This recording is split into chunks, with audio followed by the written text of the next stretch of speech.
All right, let's jump into Saturn real quick and how that works over our metabolism as well, right? So Saturn governs the breakdown of nutrients and then using those that we've broken down into usable pieces to repair damage, build new structures, and replenish any stores that are low or depleted. And this is not always easy, unfortunately, due to Saturn's cold, restrictive, and drying nature, which can lead to poor gut health via dryness throughout, meaning lack of digestive secretion, saliva, stomach acid, enzymes, bile, and intestinal mucus on the mucosa. Without these, then food isn't adequately broken down and able to be absorbed properly. So when Saturn is in a poor aspect in your chart, this can add to the hindrance and poor absorption of nutrients. Saturn does best in a Capricorn or Aquarius placement as he rules them. Doesn't do too well in water or fire signs typically, as these are his signs of fall and debility. This means that the breakdown and then buildup phase could be a little slower in your body. Protein is the building block of the body. So when in a fire or water sign, you're going to need more protein and more mineral-rich, nutrient-dense foods. Whereas in an air or earth sign in your Saturn, you're going to need maybe a little less of those.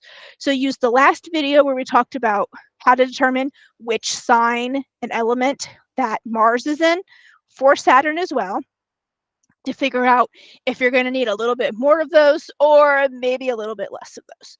And so then together, we see how Mars and Saturn work together to ensure that our body is well nourished, the metabolism is working as it should, and your body can build and repair itself and add to any stores that it needs to prevent future problems. And that is how all the planets work together to govern our metabolism and how our bodies are shaped and which nutrients we need the most of. All right, now that you've gotten the food list downloaded that govern your rising sign and your sixth house sign, you're going to take those, you're going to take your workbook, you're going to write down all the information in it, fill it all out, go back and watch any videos that you feel like you need to listen to again.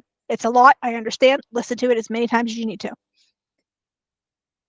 And then you're going to move on to the last module, module 5, and you're going to use that information you've gathered to clean out your kitchen and restock it with all of the foods that are best for your body. Focus on the foods that are ruled by that first house planet and that sixth house planet for you, okay? And make sure those are your 80 to 90% of the time foods that you're eating, and then 10% of fun foods, okay? If you need any help, you're feeling stuck, go to the Feeling Stuck module. We can work through it there. If that doesn't work, schedule a one-on-one, and also hop into the group chat. Let us know what's going on so we can help you out that way, okay? And I look forward to seeing your cleaned out, restocked kitchen and how well that has worked for you. So I will see you around.